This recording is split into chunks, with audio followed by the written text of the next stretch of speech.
Who are the favorites in the Euro 2024 final? England or Spain? What will be England's starting 11? What do the pundits say will be the key battle in this game? And what does the expression to have bottle to do something mean? Hello everyone, welcome to another exciting episode of the Footglish Podcast, a podcast where we combine the thrill of football with the art of learning English. I'm your host, Zdenek Lucas, and today we have another fantastic guest lined up for you.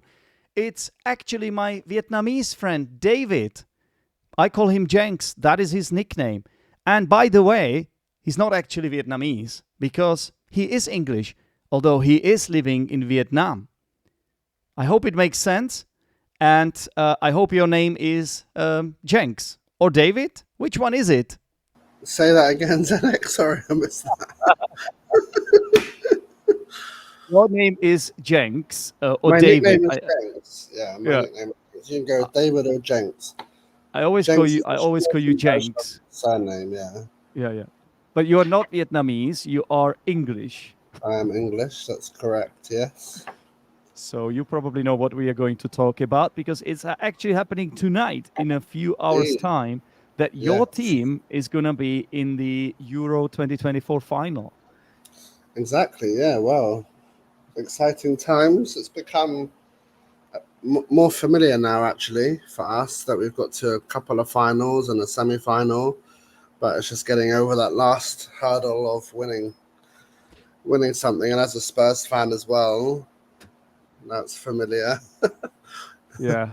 I've got some questions about that, but we should say that this is the first time that your team actually is in the final, and it's not on your home soil as well. Yeah, so that's a new. Yeah. Because the World Cup was on England, and so with the Euro 2021. Yeah, 2020 or 2021, one of those two.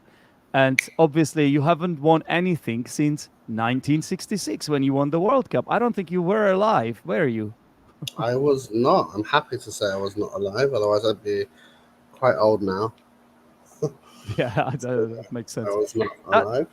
Your trophy weight is actually longer than the Czech trophy weight. Can you believe that? When did the Czech win? In the 90s with Poborski? No, in the 70s.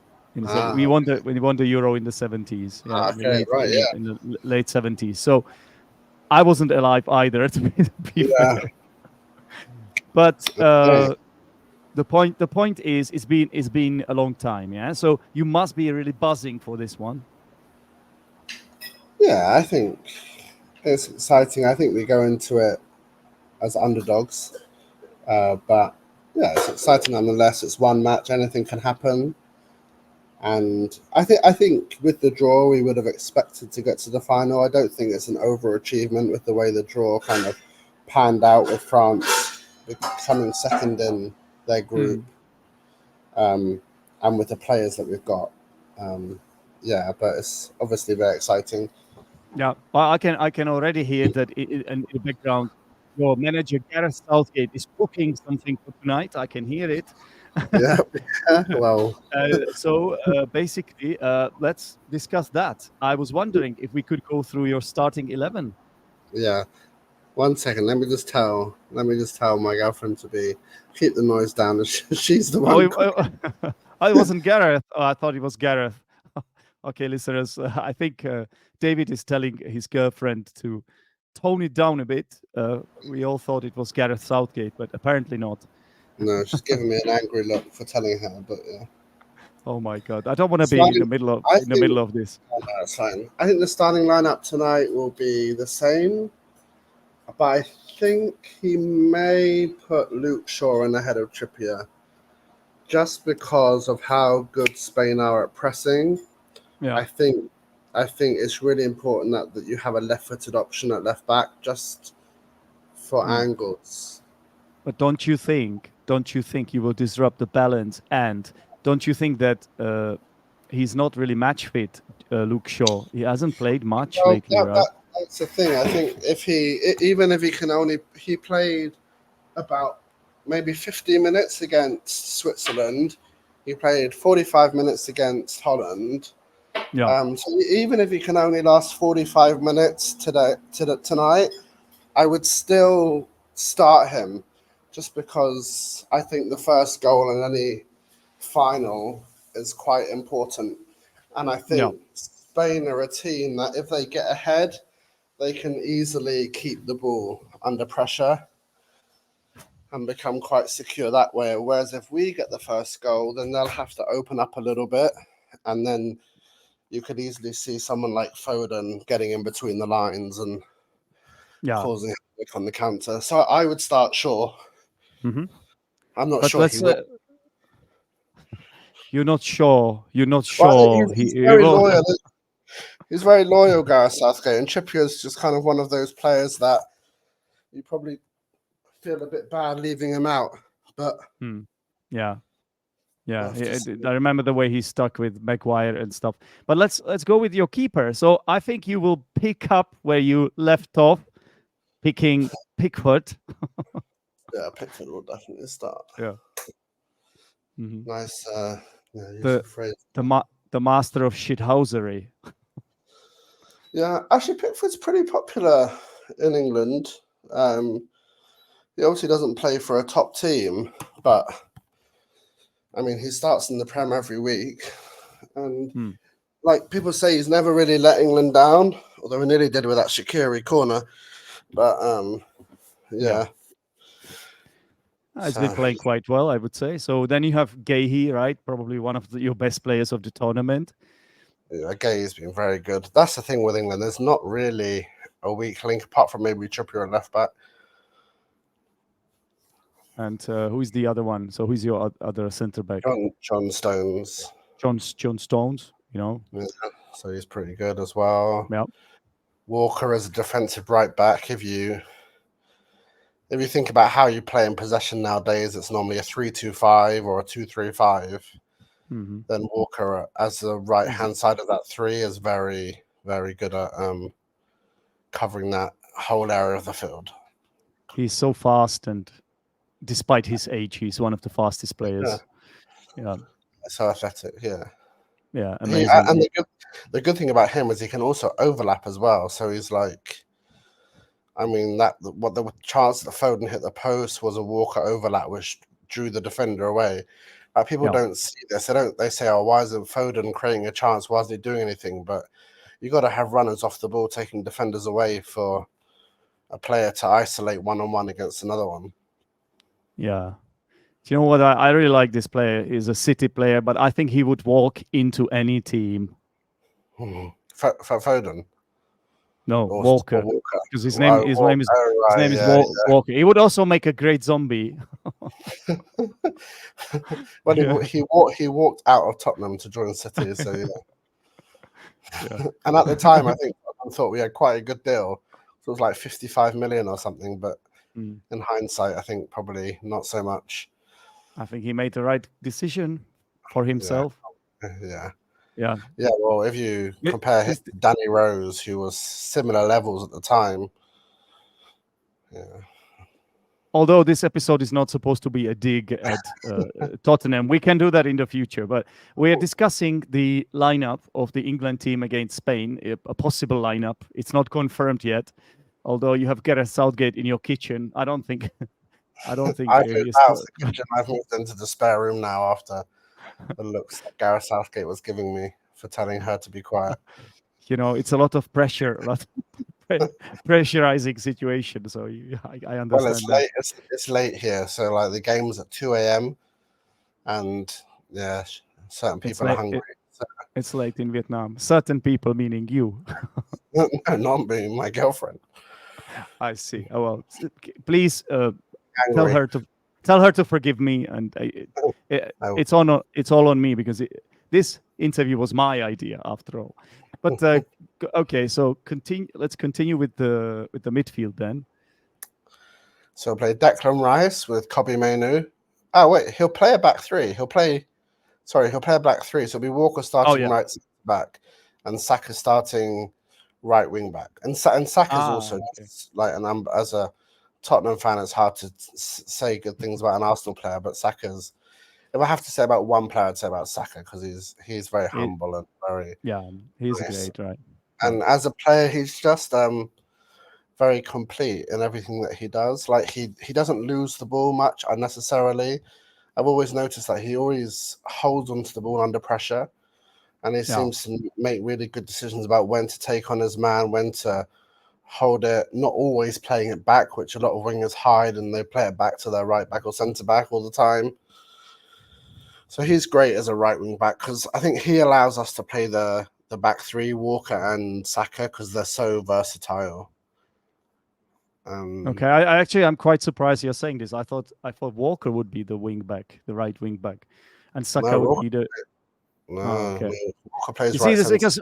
because I've heard an assessment, yeah, saying that there will be a key battle, because apparently most of the attacks go on the left, where Nico Williams is. The Spanish attacks where Cucurella and Nico Williams is, and apparently according to this analysis, the key battle will be between Nico Williams, Cucurella against Saka and Walker, who are on the right. So, but who knows? Well, I'm a massive fan of Nico Williams, and I wanted him at Tottenham before this tournament. Obviously, that's not going to happen now. But I think if you wanted one player in the world to be up against him, it would be Kyle Walker. So it will be quite fluid, I think, in terms of how they defend that position. What I do think is important is that they defend the wings very aggressively. England, I think they need to get out to Yamal and Yamal. Speaking of Williams Yamal, very quickly. Speaking of Yamal, he just turned 17. So let's hope it's not like in a computer game where a character levels up. You know, he's like he was 16. He was a baby, right, at the age of 16. Now he's 17. He's gonna score a hat trick against you or something. Yeah. You know? I don't know. He might have gone out last night. He might have been on the beer and. Exactly, that's another theory that he. Yeah. But then again, he's underage, so can he? I'm sure there's a way. If that was in England, he definitely would go. Germany as well. That's for sure. I don't know how it's in Spain though. Yeah, and also we must not forget about the involvement of Lionel Messi, who bathed him when he was just a baby. So, you know. Well, what Yamal's father's saying is that maybe it was Yamal that blessed Messi, because Messi was 17 when he bathed him. Yep. So maybe it was the other way around, the father said. Oh, we have the photos of that. Yep. It's incredible. So who do you have up front then? Well, in the middle will be Rice with Kobe Mainu, and I think Kobe Mainu was really important to get into the team. Him or Adam Morton, because you need someone who can keep the ball under pressure deep. Adam who? Adam Morton plays for Palace. He hasn't played yet. He's a very good player. Buying a link with him. He came from, I can't remember what it was, Blackburn maybe to Palace. Mm-hmm. But he also is very technical and just composed with the ball, a bit like Michael Carrick. Okay. If you want that comparison. But Kobe Mainu's, I always think you need a ball player deep, because you need to, in the modern game, you've got to get out of pressure. Mm-hmm. I don't think Declan Rice is good at that. I know people love Declan Rice. I think he's got really good at defending and he's really good at driving forward, but I don't think he's the best at playing under pressure with his back turned, scanning and looking at the angles. Yeah, that's fair. But Mainu is that kind of player. He's a dribbler, right? So very good at that. Dribbler, compose, scans a lot, and just adds a lot of balance to the team. And I'm a massive fan of Gallagher as well in terms of pressing, but I don't think he can do the scanning in the same way as Mainu. Yeah, but it didn't seem to be in the same form as the others. So I think he won't be touched. No, it's more likely that Palmer will play instead. Well, further forward, Palmer. I don't think he'll play Palmer. I think he'll keep the same. I agree, but if there was one player that could come in to do the job, it would be Palmer. Because Palmer's come on as a sub a couple of times and really affected it. And Solskjaer, subs are really important. Of course. So that's his role this tournament. Maybe next tournament he'll start. But I think for now, I think Phil Foden against Holland in the first half was unplayable. I don't think they could get near him. I don't think he's had a great tournament, but that's because he's been stuck out on the left, which Yeah. is just really misused. But now he's playing that right number 10. I think he's just like He was just much better last time. Yeah, coming I to agree. that. Against Holland, he I was don't. very I, good. I think he wasn't that good against Switzerland, but this time against Holland, he Yeah. was much better. I think maybe because Holland reminded him of Haaland in similar words, right? So he's used to playing with Haaland, right, in Manchester City. But anyway, we've got obviously your favorite player up front, Harry Kane. Harry Kane, yeah. Don't doubt Harry Kane going to be top scorer again if he scores tonight. I was wondering, yeah, what would you say if somehow he won the Golden Boot and you lost against Spain? Wouldn't that be so Harry Kane to do that? Yeah. That would be very Harry Kane. But I mean, I think Harry Kane would happily not start tonight if it guaranteed England winning. Like, people think Harry Kane's like selfish, but having seen him for Spurs for 10 years, he's anything but. He's so he's been a victim of Tottenham's success really in recent years, because Tottenham, when I started supporting them, weren't like top 4 like Champions League final like that. But when he came through, it was under Poch, so it was our kind of glory years, even though we won nothing. And he was a victim of that because he stayed loyal. But I mean, he could have gone anywhere and won trophies. It's just one of those random bits of freak of nature. He has been cursed. He's been cursed though. Like, everybody is pulling his leg for not. He hasn't won anything, right? So even when he goes to the best club in German league, who have been winning the titles left, right, and center, winning I don't know how many times, like 12 times in a row or something like that. Something as ridiculous as that. Did he win the Golden Boot there again? Yeah, by miles. Yeah, over 30 goals. And it's the year where Bayer Leverkusen are just this incredible team. To be honest, even next year they've got Vincent Kompany, who seems like a good young manager, but you don't know. He's not like a tried it. It's not. There's no guarantee that he'll beat Xavi Alonso next year. Absolutely, but let's say this is the one opportunity that Harry Kane has to break this curse. Yeah, he needs to do that. Yeah, I don't think England play to Harry Kane's strengths. That's one of the main issues. I think Harry Kane is very good at in the box, and he's very good at dropping deep and spraying passes. And all these ex-pundits who are saying Harry Kane shouldn't go deep are just talking out their ass, basically, because he's unbelievable about. Look at Totti. Look at all of those players. No, it's his game. We know that he likes to drop deep and hold the ball. And don't he's play got him a good pass. Run the line. Yeah, he's an exceptional pass.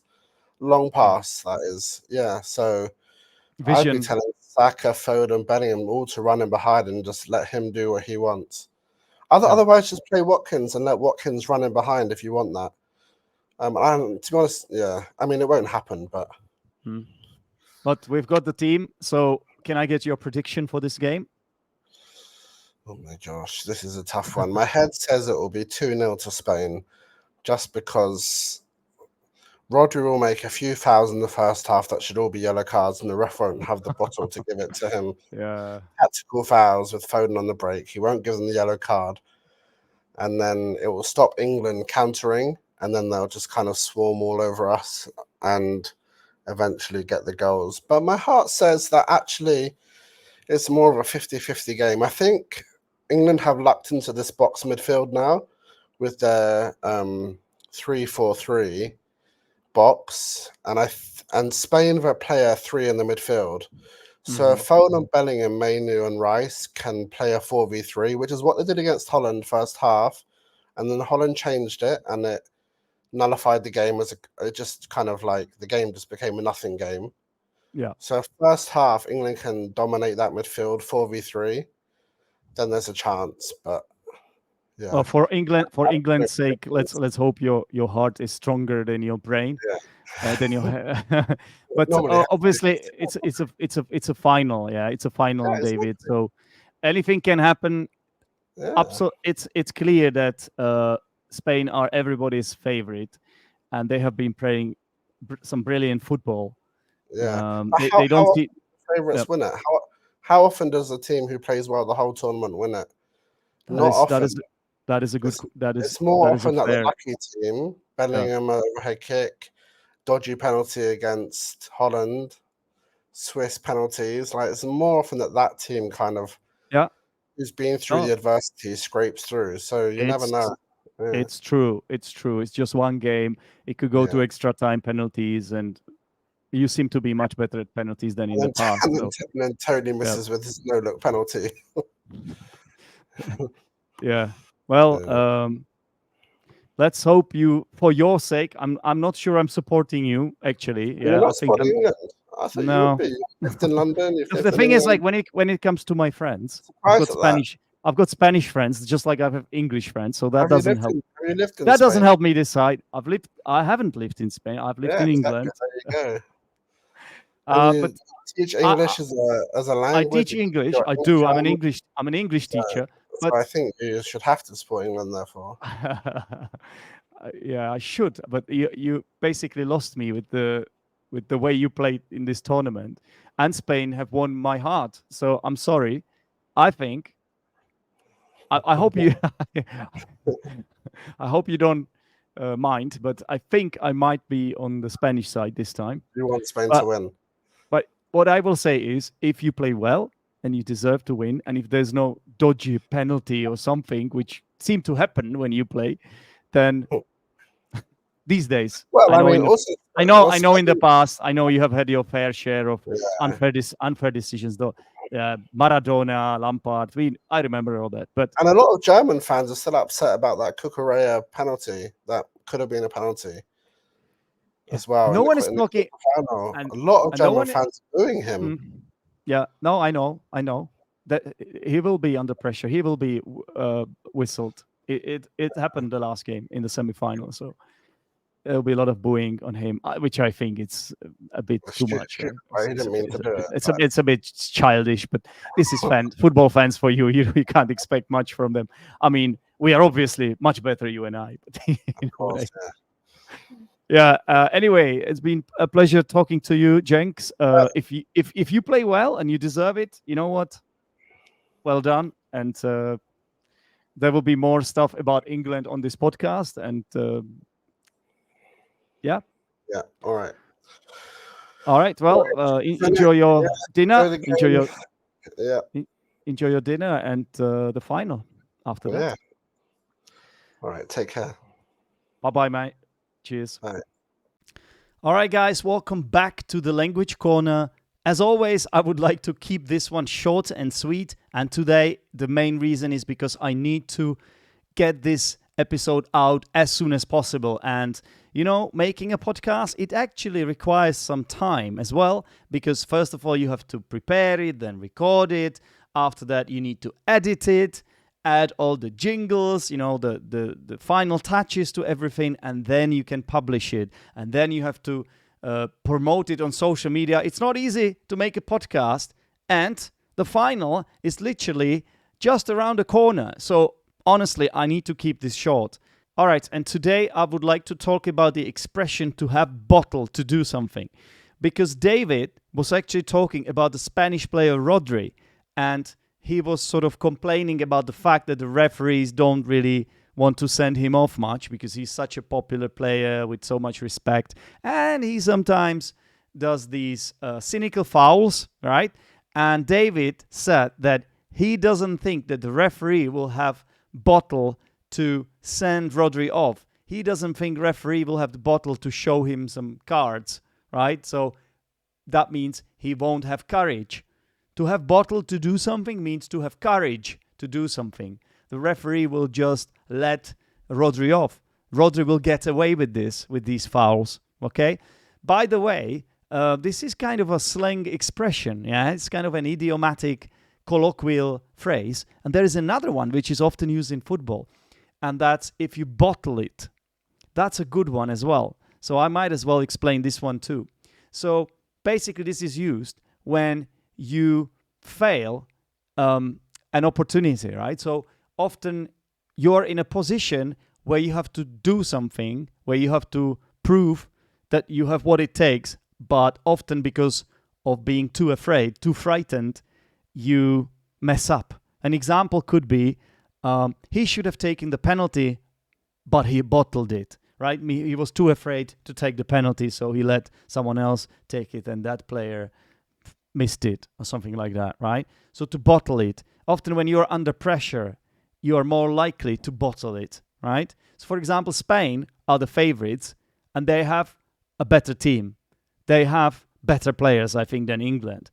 So you could say that if they lose against England tonight, they bottle it. Okay, that would be a nice example. All right, listeners, that's it for today. Thank you very much for listening. Don't forget to subscribe to the Footglish Podcast. This is a podcast about football, and I will be speaking about more and more stuff in the future. Obviously, this tournament, Euro 2024, this is how we kicked off this podcast, pun intended. But after that, of course, a new season starts, the Premier League and European leagues, European football. There's more stuff coming your way. So please subscribe to the Footglish Podcast wherever you listen to podcasts, not to miss any future episodes. I've been Zdenek. Thank you very much for listening, and I'll speak to you next time. Cheers. Bye-bye.